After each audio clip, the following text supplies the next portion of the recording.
Marami tayong pipitasin na bulaklak ng alokon o himbabao.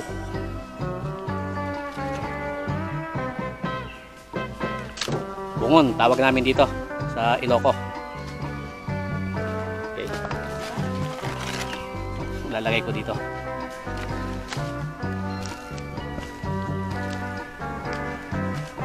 Oh, sarap nito.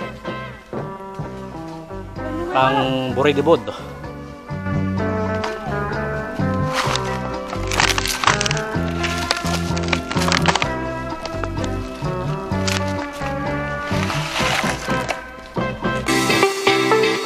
Tulang Ti Ilocano Channel, your kakwentuhan and food adventure channel. Magluluto po tayo ngayon ng buridibod. Ito po yung nakuha po nating alokon doon po sa may bundok. Galing po kami ng ng Mount Kabugbugan at namasyal. Ngayon, magbuburidibod po tayo.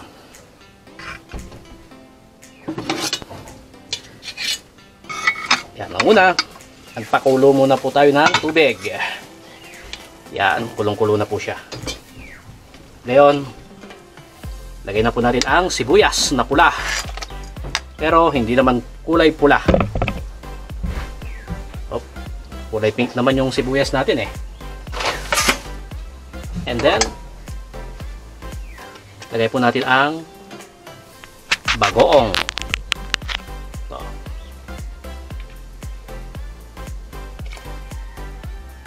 Okay na siguro yan. Kasi kung kulang po ng alat, dadagdagan lamang po natin ng kaunting asin. Okay. Takloban muna po natin at pakuluin. Yun. Ihip.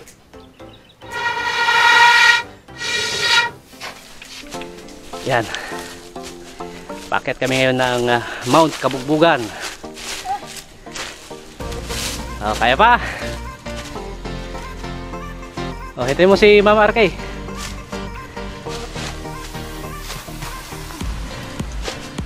Oh, gapang si Mama oh.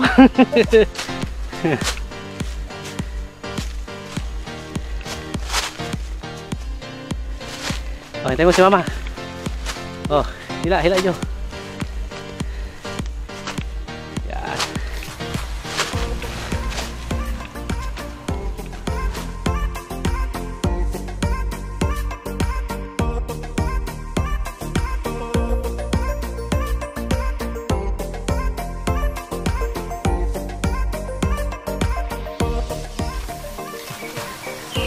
Minutes pa bago kami makarating sa Mount Kabugbugan.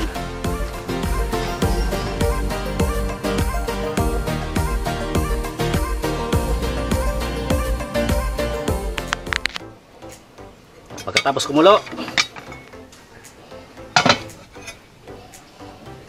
ilalagay na po natin ang hiniwa-hiwang kamote. Yan, ganyan lamang po kaliliit at kaninipis. Madudurog po ito kapag malambot na. Okay, lagay na po natin. Yun.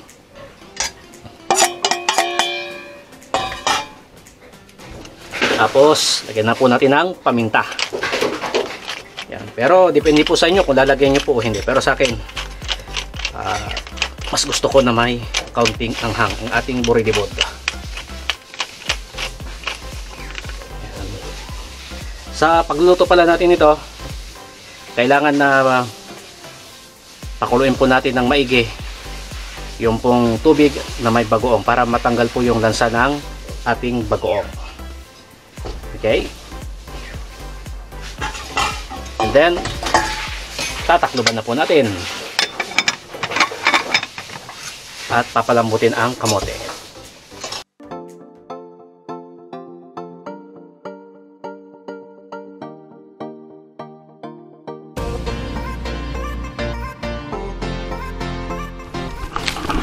Kain tayo. Ilagang saging at ilagang kamote. Bakit? Tapos may biskwit. Hindi kayo magpunta.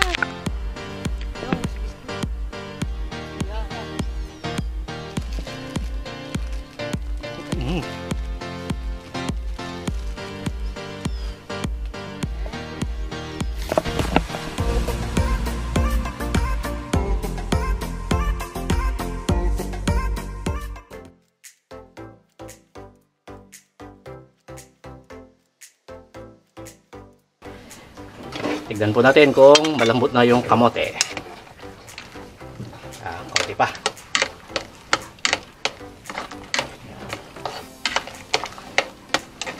Medyo halu-haluin natin para madurog.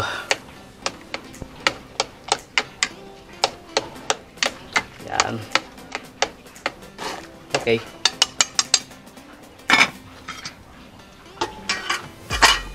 Okay. May upuan dito.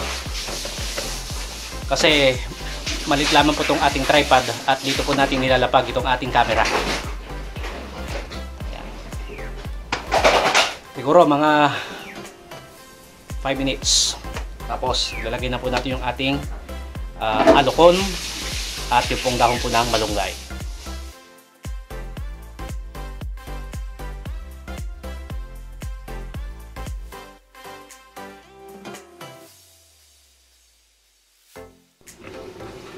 Yan. Tingnan natin.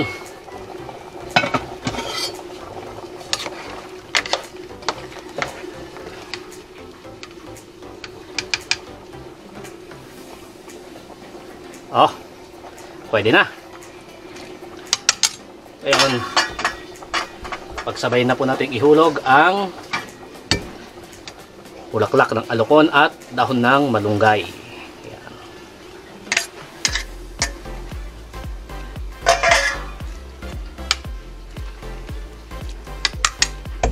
Then, dagdagan natin ng kaunting asin. So,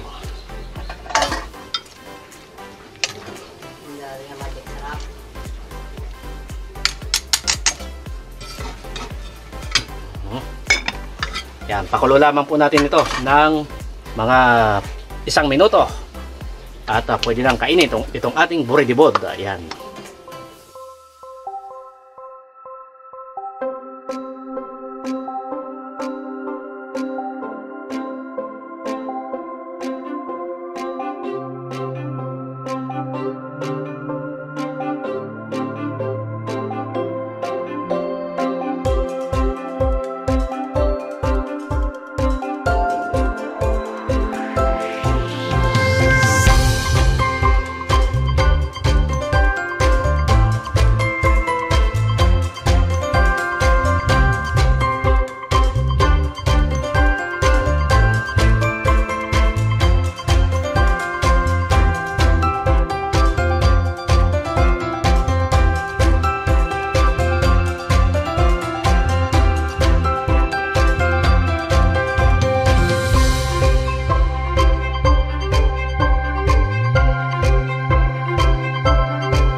Yan, pwede na siguro ito.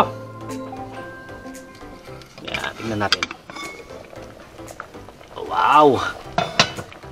Luto na siya. Okay, para hindi po ma-overcook itong ating buridibod, hunin na po natin siya mula sa kalan at kakain na po tayo. Ito na po mga kababayan ang ating buridibod. At ito naman po yung ating panghimagas, nilagang saging. Matamis po yan. Yan. Ito pong buridibod ay pagkain naming mga Ilocano. Tara, kain na po tayo.